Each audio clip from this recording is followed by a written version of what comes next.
नमस्कार। कार्यक्रम हमारे मेहमान में आप सभी का स्वागत, अभिनंदन। मैं हूं आपके साथ विश्वबंधु पांडे। दर्शकों, जैसा कि आप सभी जानते हैं कि हम अपने इस कार्यक्रम में विभिन्न क्षेत्रों की खास शख्सियतों से आपकी मुलाकात कराते हैं। आज हम संगीत क्षेत्र की ऐसी ही लोकप्रिय गायिका से आपकी मुलाकात कराएंगे। आज के कार्यक्रम में हमारे कार्यक्रम की मेहमान हैं करिश्मा शाह। आइए आपको उनसे रूबरू कराते हैं।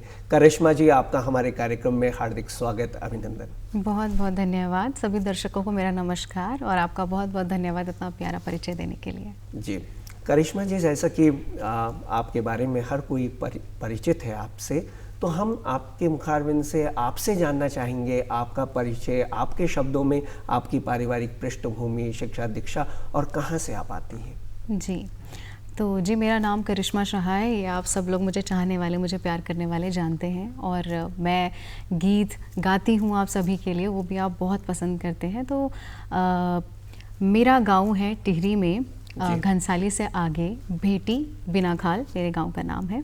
और अभी हम अपने स्टडीज़ के लिए, अपनी शिक्षा के लिए देहरादून में रहते हैं। यहीं से मैंने अपनी स्कूलिंग की है, अपना कॉलेज कंप्लीट किया है और ग्रेजुएशन मैं कर चुकी हूँ।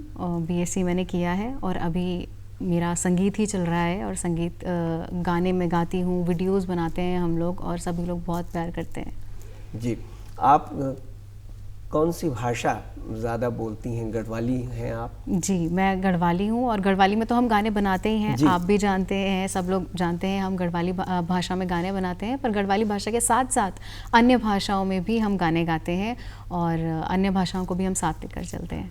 जी करिश्मा जी, आपने बहुत ही छोटी उम्र में आप इतने बड़े मुकाम तक आई हैं, पहुंची हैं संगीत के क्षेत्र में। तो आपका इंटरेस्ट इस क्षेत्र की ओर कैसे हुआ? कैसे आपकी लगन पैदा हुई, रुचि कैसे आपकी क्षेत्र की ओर? अगर मैं लगन और रुचि के बारे में आपसे बात करूं तो मैं बचपन से ही गाती थी जी। जैसे हम सब लोग ही गाते हैं, अपने अपने घरों में गाते हैं, गुनगुनाते हैं और सब लोग इस तरह से कहा करते थे कि तुम्हारी आवाज़ बड़ी प्यारी है, बड़ा मीठा गाती हो, अच्छा गाती हो। पर इस तरीके से, इस नज़रिए से कभी मैंने गौर नहीं किया था कि मैं कभी सिंगर बनूंगी, गायिका बनूंगी।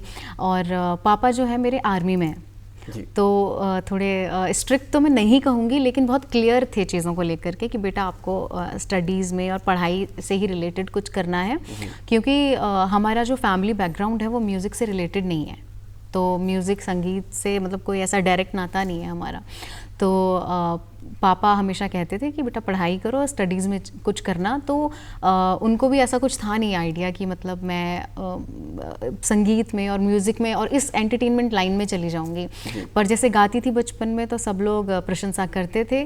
तो धीमे धीमे धीमे करके जब पहली बार हमने गाना गाया लोगों के सामने, मेरी आवाज़ आई और लोगों ने पसंद किया, तो तब से एक बहुत ही ज़्यादा रुझान मैंने अपने अंदर महसूस किया संगीत को लेकर के। क्योंकि होता है ना, जब लोग आपको किसी चीज़ के लिए प्यार करते हैं और वो भी ऐसी चीज़ के लिए जिससे आप जुड़े हुए हैं, मतलब पहाड़ी, गढ़वाल या हमारी रूट्स हैं, तो जब इनके प्रति लोगों ने अपना रुझान दिखाया, इंटरेस्ट दिखाया, तो मुझे बहुत खुशी हुई और मैंने बस सोच लिया कि अब ये सफ़र जो है रुकना नहीं चाहिए और हम कंटिन्यू करते जाएंगे। और लोग तो हमारे साथ हैं ही और बहुत बहुत प्यार आप सभी लोगों को। जी, भाई बहनों की बात करें तो होता है अमन की भाई बहनों में कि अगर कोई हमारी बहन या भाई बहुत अच्छा करता है तो उसको आगे बढ़ाने के लिए एक प्रेरणा का काम करते हैं। तो उनके बारे में क्या कहना चाहेंगे?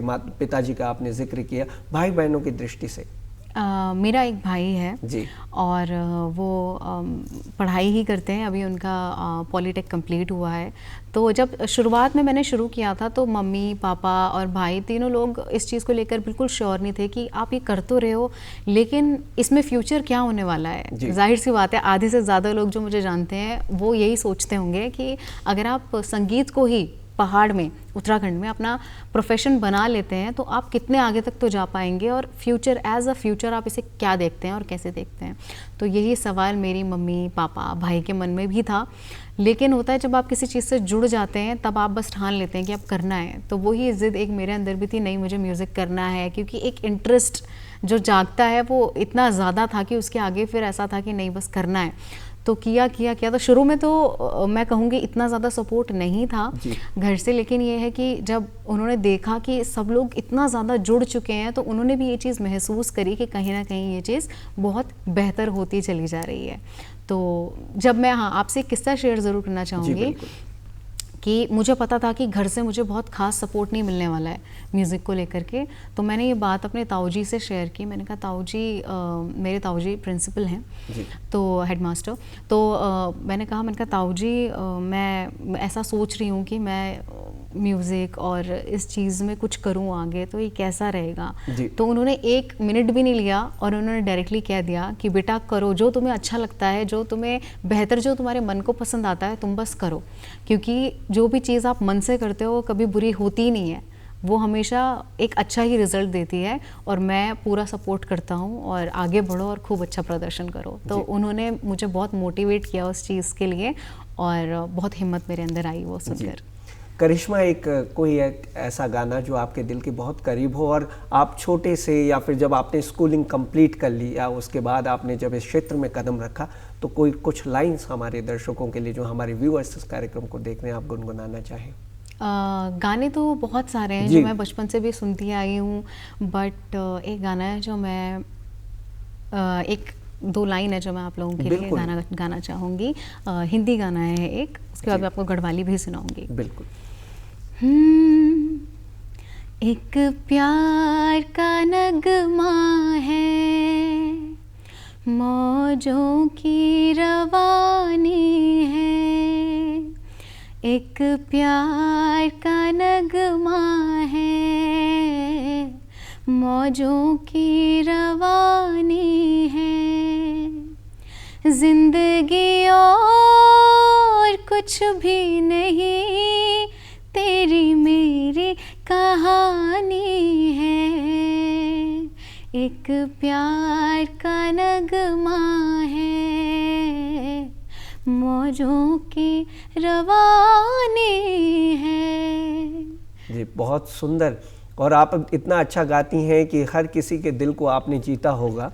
हम ये जानना चाहते हैं इस गाने के लिए, जो क्षेत्र में आप आई हैं, किसी भी क्षेत्र में हम जाते हैं तो कोई ना कोई प्रेरणा स्रोत वहाँ पे होता है जिससे हम इंस्पायर होते हैं और उनसे हम आगे बढ़ते हैं और जीवन में उपलब्धि को हासिल करते हैं। तो आपके क्षेत्र में, सिंगिंग के क्षेत्र में, संगीत के क्षेत्र में कौन कौन से ऐसे प्रेरणा स्रोत रहे? जैसा मैंने आपको बताया कि शुरुआत से तो लक्ष्य ये नहीं था जी, लेकिन जब बना उसके बाद मैंने किसी एक इंडिविजुअल इंसान को प्रेरणा स्रोत ना रखते हुए टैलेंट को प्रेरणा स्रोत रखा। जिस भी व्यक्ति में कोई भी टैलेंट होता है सिंगिंग को लेकर के, तो उसको मैं अपनी प्रेरणा मान करके आगे चलती हूँ। और अगर मैं अपने पहाड़ से बताऊँ तो मीना राणा जी बहुत अच्छा करती हैं, राही जी के गाने, उनका जो सिंगिंग स्टाइल है, उनकी जो गायकी है, और हमारे और भी बहुत सारे सिंगर हैं जो बहुत ही बेहतर काम करते हैं। तो उनकी जो स्टाइल है, जो उनकी कला है,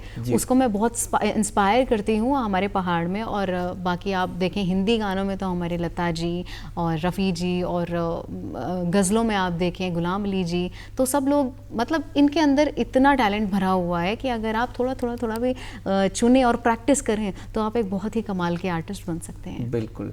करिश्मा, आप, हमने देखा है और सुना भी है कि आप बहुत सारी लैंग्वेजेस में गाना गाती हैं। अभी आपने हिंदी का गाना गाया, बहुत ही सुंदर था।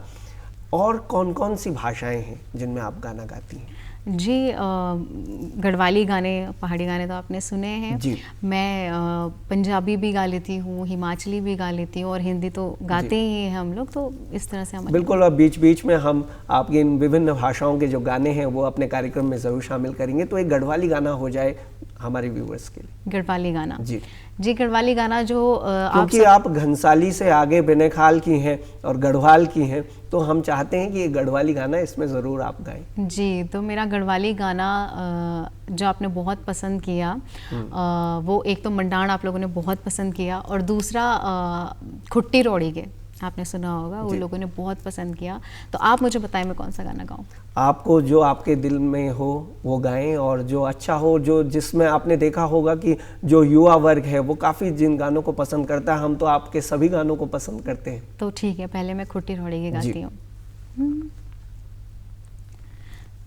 तेरी माया की चिफली ढूंगियो माँ, तेरी माया की चिफली ढूंगियो माँ, खुटी धरी रे खुटी रोड़ी गे, खुटी धरी रे खुटी रोड़ी गे, रोड़ी गयो मी माया माँ तेरी, सदन को रोलू छाया माँ तेरी, अलझी गयो मी माया माँ तेरी, सदन को रोलू छाया माँ तेरी, तेरा नो की नथुली पेराली जो जान तेरा ही नो केराली, तेरी माया की चिफली ढूंगियो माँ, तेरी माया की चिफली ढूंगियो माँ, खुटी धरी रे खुटी रोड़ी गे, खुटी धरी रे खुटी रोड़ी गे। जी, आजकल सोशल मीडिया प्लेटफॉर्म का ज़माना है, चाहे फेसबुक पेज की बात करें, यूट्यूब चैनल्स बहुत सारे हैं, तो वहाँ पर आपकी व्यूअरशिप आपकी बहुत ज़्यादा है। तो ये कैसे हुआ, कैसे संभव होता है, और किस तरह से आप समाज में और दर्शकों के या व्यूअर्स के बीच जाते हैं जब आप एक वीडियो को लोड करते हैं, तो कहाँ से आपको पता लगता है कि हमारी जो रेटिंग है वो काफ़ी ज़्यादा हो रही है और हमें और अच्छा करना चाहिए इसको आगे बढ़ाने के लिए? जी, इस चीज़ का आप देखें, पहला जो माध्यम है जिससे शुरुआत हमने की वो था यूट्यूब। जब आप यूट्यूब में कोई भी गाना डालते हैं तो उसमें आपको ऑप्शंस दिखते हैं कि आपके व्यूज़ कितने हैं, आपके लाइक्स कितने हैं, आपको कमेंट्स कितने आ रहे हैं। तो जब हमने सॉन्ग्स, और ये सिर्फ यूट्यूब की बात नहीं है, आपको फेसबुक और इंस्टाग्राम पे भी जो जर्नी है वो किस तरह से आपने स्टार्ट की, इसकी बात। जी, इसकी बात ये है कि जब हमने पहली बार वीडियो बनाया है तो मेरा पहला वीडियो रूहान भारद्वाज के साथ रहा है। तो वो बहुत ही करीबी हमारे दोस्त हैं, हमारे पड़ोसी भी थे वो, तो उनका तो पूरा फैमिली बैकग्राउंड ही म्यूज़िक से है। तो मैं बस गाती थी, गुनगुनाती थी। तो जब एक दिन उन्होंने सुना मुझे तो उन्होंने कहा कि तुम्हारी आवाज़ बहुत अच्छी है और तुम्हें इस चीज़ में मेहनत करनी चाहिए और आगे कुछ करना चाहिए। तो कुछ वक्त बाद जब सोशल मीडिया काफ़ी आ गया था, प्रचलन में आ गया था, तो हम लोगों ने मिलकर एक वीडियो बनाया और पहाड़ी ही हम लोगों ने चुना कि उस टाइम पर क्या था कि खुद को पहाड़ी बताने में लोग बहुत शर्मिंदगी महसूस करते थे। तो हमने पहाड़ी गाना लिया और उसको एक तरह से मैशअप करके हम दोनों ने एक रॉ वीडियो बनाया फ़ोन से ही अपने। उन्होंने गिटार प्ले किया और गाना गाया, मैंने भी गाना गाया, और इस तरह से गाना बना करके हमने फेसबुक पर डाल दिया और लोगों ने उसको बहुत ही अच्छा रिस्पांस दिया और बहुत पसंद किया। और उस एक वक्त में जब पहाड़ी गाना कोई सुनना नहीं पसंद कर रहा, लोग शर्मिंदगी महसूस कर रहे हैं ये बोलने में कि हम पहाड़ी हैं, हम पहाड़ से आते हैं, तो उस वक्त लोगों ने इतना अच्छा जो है रिस्पांस दिया गाने को, पहाड़ी गाने को, तो वो बहुत खुशी की बात रही। तो जब वो इतना अच्छा रिस्पांस गाने को आया तो आगे भी हम लोग पहाड़ी कल्चर को लेते हुए आगे बढ़ने लगे और अभी तक काम कर रहे हैं। जी बिल्कुल, जब रिस्पांस अच्छा आता है तो हमारी हिम्मत जो है काफ़ी बढ़ जाती है और हम और अच्छा काम करते हैं किसी भी क्षेत्र में। तो इसी पर एक गाना हो जाए करिश्मा। इसके ऊपर एक गाना, तो अभी मैं आपको मंडाण गाना सुना देती हूँ। मैं छोरी पहाड़ी तू छोरा नाड़ी, तेरा हाथ नहीं ओढ़िया नौ तू पिछाड़ी, तू छोरा नाड़ी मैं छोरी पहाड़ी, तेरा हाथ नहीं ओढ़िया नौ तू पिछाड़ी, अरे रे बात नहीं बढ़िया तू लगो ना पछाड़, हाँ अरे हाँ अब लगा लो मंडाण, अब लगा लो मंडाण, लगा लो मंडाण, अब लगा लो मंडाण, अब लगा लो मंडाण, अब लगा लो मंडाण। जी, बहुत खूबसूरती के साथ आप गाती हैं और माँ सरस्वती का आशीर्वाद है आपकी आवाज़ में। शिक्षा की बात करें और प्रोफेशन की हम बात करें, हम किसी कार्य क्षेत्र में जाते हैं और जैसा कि आपने कहा भी है कि शुरुआत में कि आप पढ़ाई के साथ साथ में आपने इसको संगीत को शुरू किया और उसको इसके साथ काम किया, तो क्या आप समझती हैं कोई रुकावट आती है पढ़ाई पर जब आप किसी खास तौर से संगीत जैसे क्षेत्र में काम करें, क्योंकि रियाज की बहुत ज़्यादा ज़रूरत इसमें होती है? जी, तो रुकावट तो मैं नहीं कहूँगी इस चीज़ को, लेकिन थोड़ा मुश्किल ज़रूर हो जाता है दोनों चीज़ों को बैलेंस करके चलना, क्योंकि किसी भी चीज़ को अगर आप अपना 100% नहीं दे रहे हैं, पूरे मन से वो काम नहीं कर रहे हैं, तो वो उतना खूबसूरती से नहीं होगा जितना आप पूरा मन लगाकर अपना 100% जब आप देंगे किसी चीज़ को, वो तब निखर करके आता है। तो जब मैं ग्रेजुएशन कर रही थी और उसी वक्त में मेरा म्यूज़िक भी कंटिन्यू था, तो मेरे एग्ज़ाम होते थे, मेरी रेगुलर क्लासेस होती थी, प्रैक्टिकल्स होते थे, तो उस वक्त में मुझे थोड़ा मुश्किल होता था दोनों चीज़ों को मैनेज करके चलना। लेकिन कहते हैं ना कि जब भगवान आपके साथ होते हैं तो सब कुछ ही आप कर जाते हैं। तो मैंने किया, दोनों चीज़ों को मैंने साथ में लेकर के आगे मैं बढ़ती गई, अपने एग्ज़ाम्स भी दिए, प्रैक्टिकल्स भी दिए, रेगुलर क्लासेस भी दी और अपने सॉन्ग्स रिकॉर्ड किए, वीडियोज़ भी बनाए और दोनों चीज़ों को इस तरह से मैं साथ में लेकर कंटिन्यू किया। बिल्कुल, बहुत काबिलियत तारीफ़ है कि आपने इन दोनों चीज़ों के बीच में सामंजस्य स्थापित किया, कोऑर्डिनेशन रखा और आपने पढ़ाई के साथ साथ में संगीत को आगे बढ़ी संगीत के क्षेत्र में। कौन कौन से आप गानों पर अभी कार्य कर रही हैं, ये हम जानना चाहेंगे। जी, अभी आपने देखा है कि अलग अलग तरह के, मतलब हिमाचली नाटी हो गया और हमारे पहाड़ी जो ढोल दमो पैटर्न हो गया, इस पे हमने गाने बनाए हैं और अभी जो है हमारे काफ़ी अच्छे अच्छे टॉपिक पे गाने आने बाकी हैं। अभी एक गाना आपने सुना होगा आ ई, ये करके हमने गाना जो था बाल विवाह और बाल शिक्षा, मतलब बाल विवाह ना करें और बाल शिक्षा को प्रोत्साहन करेंगे, उस चीज़ पर हमने ये गाना बनाया और बहुत ही अच्छा मैसेज था ये। और इसको पूरा हमने वीडियो में भी दर्शाया और सॉन्ग में भी लिरिक्स वाइज भी हमने इसको इस तरह से रखा और इसको हमने रिलीज़ किया। तो कहने का मतलब ये है कि सिर्फ डीजे ही नहीं हो रहा, और भी नोबल टॉपिक्स पे हमारे गाने आने वाले हैं। सामाजिक सरोकार के विषयों पर भी आप कार्य कर रहे हैं। जी, कि जिससे कि लोगों को एक अच्छा मैसेज में मिले, क्योंकि लोग हमें फॉलो करते हैं, हम एक तरह से इन्फ्लुएंसर हैं उनके लिए। तो जो भी अच्छी चीज़ें हम उन्हें बताएंगे वो डेफिनेटली फॉलो करेंगे, जो भी हमारे चाहने वाले, प्यार करने वाले हैं। और हमारी जो दिली तमन्ना या चाहत ये है कि जितना अच्छा हो सके या जितना बेहतर मैसेज हो सके हम लोगों को दें और लोग वो मैसेज फॉलो भी करें। जी, गढ़वाली गाना हो गया, हिंदी का सॉन्ग भी आपने गा लिया, तो हिमाचल, पंजाब और हरियाणा की ओर अब हम रुख करेंगे, तो एक हिमाचली सॉन्ग आप गाएं। गाने के लिए मैं तैयार रहती हूँ हमेशा। तोड़ू दोई दे डूंगे नाड़ुए, डूंगे नाड़ुए, डूंगे नाड़ुए, हाँ तोड़ू दोई दे डूंगे नाड़ुए, डूंगे नाड़ुए, डूंगे नाड़ुए, हाँ लाल लाल जय शेवरा दाना, शेवरा दाना, शेवरा दाना, हाँ तोए पागले खाई ना जाना, तोए पागले खाई ना जाना, तोड़ू दोई दे डूंगे नाड़ुए, डूंगे नाड़ुए, डूंगे नाड़ुए। बहुत सुंदर करिश्मा। इसमें हम एक बात जानना चाहेंगे और ये सवाल है कि विभिन्न भाषाओं में आपने जिस तरह से इतनी भाषाओं में गाना गाना, ये काफ़ी, क्या कोई कठिन काम है या भाषा को सीखना पड़ता है? किस तरह से आप तैयारी करते हैं जब आप अलग अलग भाषाओं में, अलग अलग लैंग्वेजेस में गाना गाती हैं?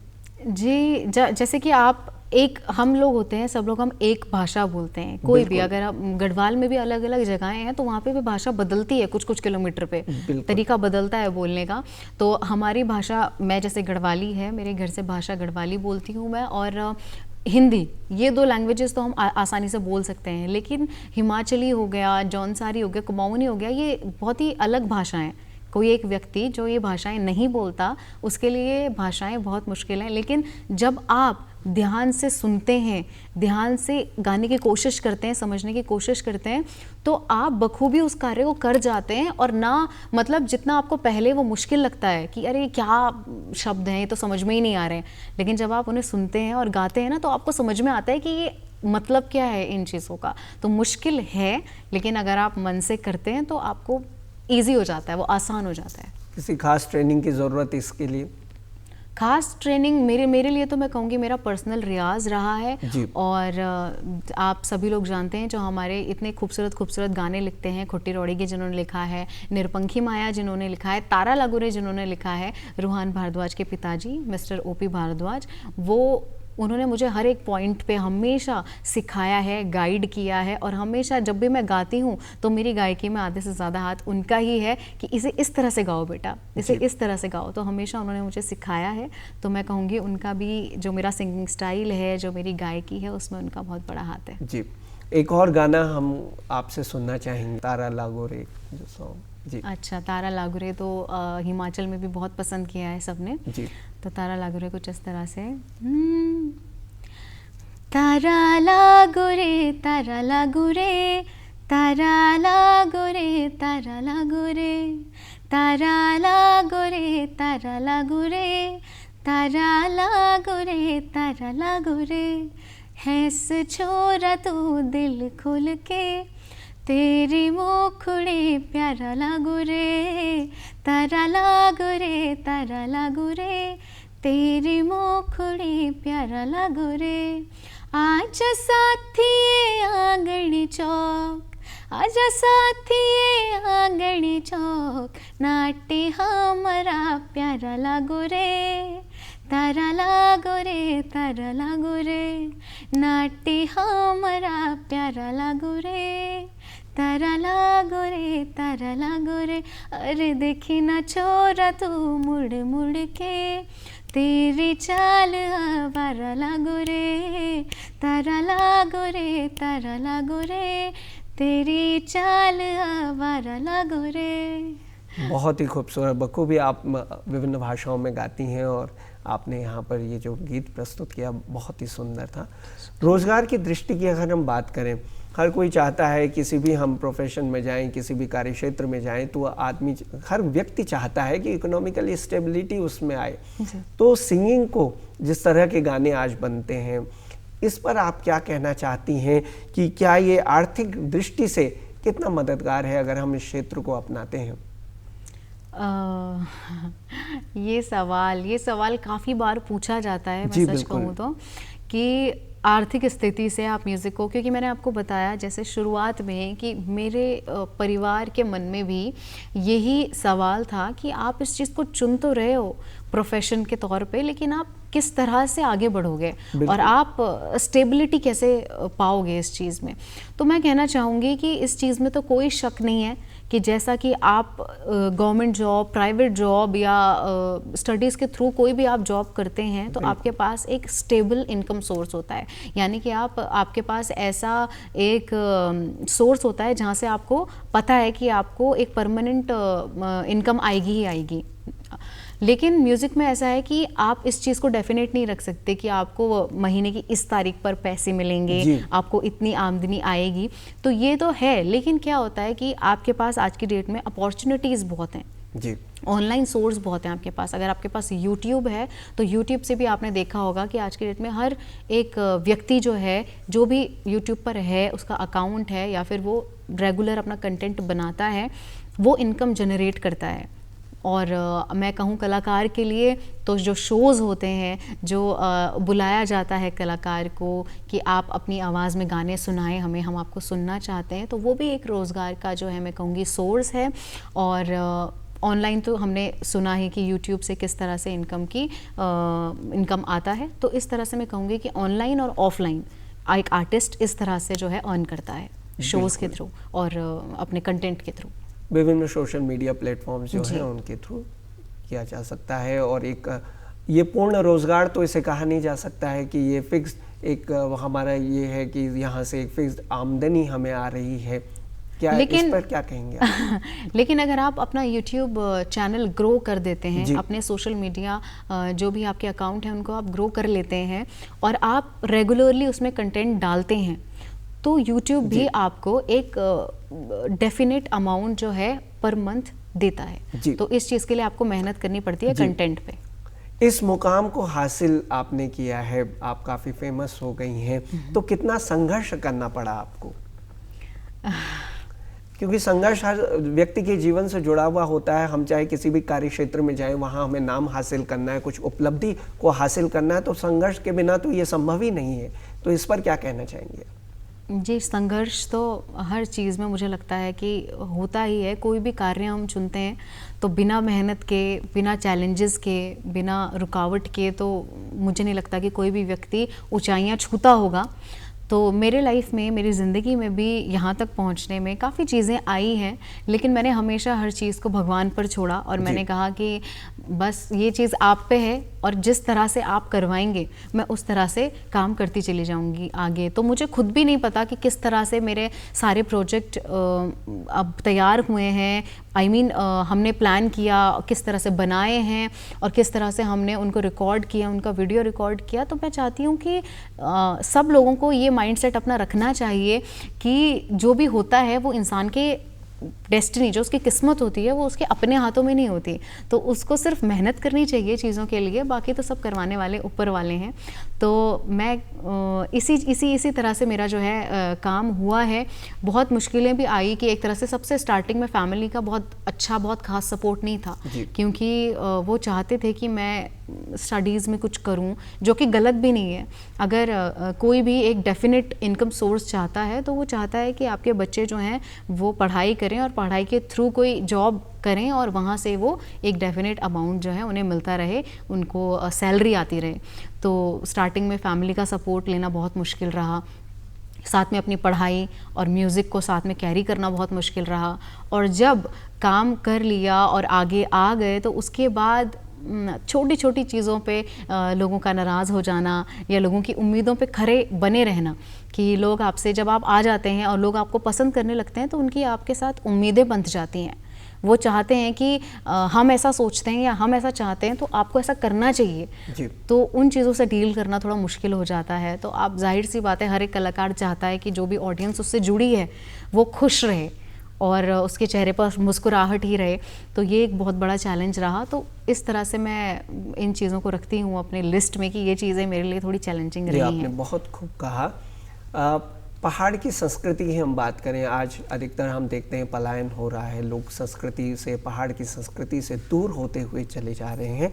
तो क्या हम इन गानों के माध्यम से अपनी संस्कृति को किस तरह से संरक्षित कर सकते हैं, किस तरह से हम आगे बढ़ा सकते हैं, इस पर आप क्या कहना चाहेंगे? मैं कहूँगी कि जो हम गाने होते हैं वो एक बहुत ही अच्छा सोर्स हैं लोगों को मैसेज देने के लिए, क्योंकि लाखों करोड़ों लोग आपका गाना सुन रहे हैं। तो आपका गाना सुन रहे हैं, वो आपकी भाषा समझते हैं और वो ये भी समझ रहे हैं कि आप बोल क्या रहे हैं।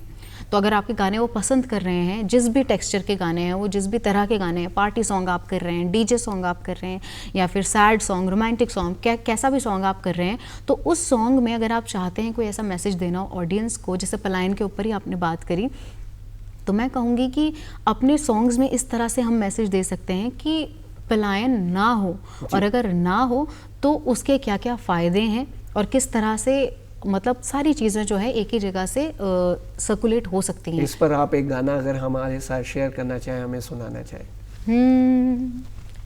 पलायन के ऊपर, पलायन कोई भी गढ़वाली गाना हो, जौनसारी गाना हो, एक लाइन है बस पलायन के ऊपर जो मुझे अभी ध्यान आ रही है। इस लाइन के बाद एक अच्छा सा गाना हम सुनना चाहेंगे।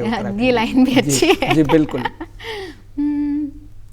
न दौड़ तो उंदरियों का बाटा, उंदरियों का बाटा, न दौड़ तो उंदरियों का बाटा, उंदरियों का बाटा। तो ये सिर्फ 2 लाइन थी मेरी तरफ से। और अभी आपने किसी गाने की फरमाइश करी? जी, आप जो भी सुनाना चाहें, जौनसारी हो या ये गढ़वाली गाने हो। गढ़वाली गाना मैं आपको वो गाना सुनाना चाहूँगी जो हमने ये बाल शिक्षा के लिए बनाया था।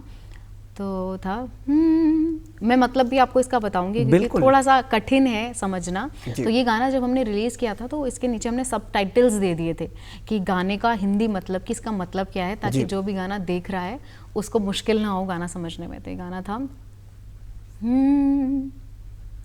बाछुड़ी नीलाणी दौदी, बाछुड़ी नीलाणी दौदी, जुड़ी सुमरी हो, बाछुड़ी नीलाणी दौदी, बाछुड़ी नीलाणी दौदी, जुड़ी सुमरी हो। ना ना ना ना ना ना ना ना नारे माजी मैं बाबा की प्यारी हो, ना ना ना ना ना ना ना ना नारे माजी मैं बाबा की प्यारी हो, बाछुड़ी नीलाणी दौदी। तो इसका मतलब ये है कि जो छोटी बच्चियाँ होती हैं, जैसे हमारे पुराने मैं कहूँगी और कुछ कुछ ऐसे जो ऊपरी इलाके हैं वहाँ पर ऐसा अभी भी होता है कि छोटे ही बच्चों का जो है रिश्ता तय कर दिया जाता है, टीका करवा दिया जाता है कि बेटा तुम्हारी शादी इससे होगी, और जब बच्चा बड़ा हो जाता है तब उसे मालूम होता है कि अरे मेरी शादी इससे होने वाली थी, किसी भी व्यक्ति से। तो ये जो रीति है, मैं चाहूँगी कि ये मैसेज मैं कहूँगी ये मैसेज हमने दिया इस गाने के थ्रू कि ये चीज़ नहीं होनी चाहिए, क्योंकि बचपन में कोई भी व्यक्ति, कोई भी बच्चा, उसकी मानसिकता क्या है, बड़े होकर उसकी मानसिकता किस तरह की होती है हमें नहीं पता। तो बचपन में ही बच्चे का रिश्ता हो जाता है, बचपन में उसकी शादी हो जाती है, तो इतनी सारी जिम्मेदारियाँ झेलने के लिए या फिर इतनी सारी जिम्मेदारी निभाने के लिए वो उतना तत्पर नहीं होता उस वक्त पे। तो इस चीज़ के लिए मैसेज था कि छोटी बच्चियों को बंधन में नहीं बांधना चाहिए, वो जिम्मेदारियों में उलझ कर रह जाती है। तो बात छुड़ी नहीं लानी दौड़ी जोड़ी सुमरी हो, तो जैसे एक बंधन में बंध जाता है कोई भी बच्चा, उस तरह से लाइन थी जोड़ी सुमरी हो, नाना नाना नारे। बहुत अच्छी बात है करिश्मा कि आप सामाजिक सरोकार के विषयों पर भी काम कर रही हैं और इस तरह के गानों को बना रही हैं, गा रही हैं। आपके फ्यूचर प्लान्स के बारे में हम बात करना चाहेंगे, क्या कुछ करना चाहती हैं आप बहुत ही संक्षिप्त में बताएं, शॉर्ट में बताएं। जी, मैं फ्यूचर के बारे में ये बताऊंगी आप सभी को कि अभी ये सब फ्यूचर का ही पार्ट हैं कि मैं सोचती हूँ कि जो भी ये चीज़ें हमने करी हैं, सॉन्ग्स बनाए हैं, अपनी रूट से हम लोग जुड़े हुए हैं, तो फ्यूचर भी एट लास्ट तक यही होगा कि हम लोग इस चीज़ को कैरी करते हुए ही चलेंगे कि अपना पहाड़ी हम कहीं भी पहुंच जाएं, चाहे नेशनल लेवल चाहे इंटरनेशनल लेवल, लेकिन जो हमारा पहाड़ है वो हमारे गानों में हमेशा रहेगा, जो हमारी लैंग्वेज है वो हमारे गानों में हमेशा रहेगी। तो फ्यूचर में भी यही है कि और प्रोजेक्ट्स निकालेंगे नेशनल लेवल पर, और अच्छे लेवल पर प्रोजेक्ट्स निकलेंगे, और हर जगह और हर एक स्टेट में पता होना चाहिए कि हमारे उत्तराखंड का कल्चर क्या है, और हर एक मैं कहूँगी कंट्री में भी पता होना चाहिए कि हमारा जो पहाड़ है उसकी संस्कृति क्या है। जी, बहुत बहुत धन्यवाद करिश्मा, आपने हमारे साथ में इस कार्यक्रम में चर्चा की। हम आपके उज्जवल भविष्य की कामना करते हैं। बहुत बहुत धन्यवाद आप सभी को, मेरा बहुत बहुत धन्यवाद। तो दर्शकों, ये था आज का हमारा कार्यक्रम जिसमें आज हमने करिश्मा शाह जी से बातचीत की, उनके जीवन में किस तरह से वो अपनी नई ऊंचाइयों को छू रही हैं, इन बातों का जिक्र हमने इस कार्यक्रम में किया। हमें आशा है कि आपको हमारा कार्यक्रम ज़रूर पसंद आया होगा। आपसे फिर होगी मुलाकात कार्यक्रम के अगले अंक में, तब तक के लिए मुझे दीजिए इजाज़त। नमस्कार।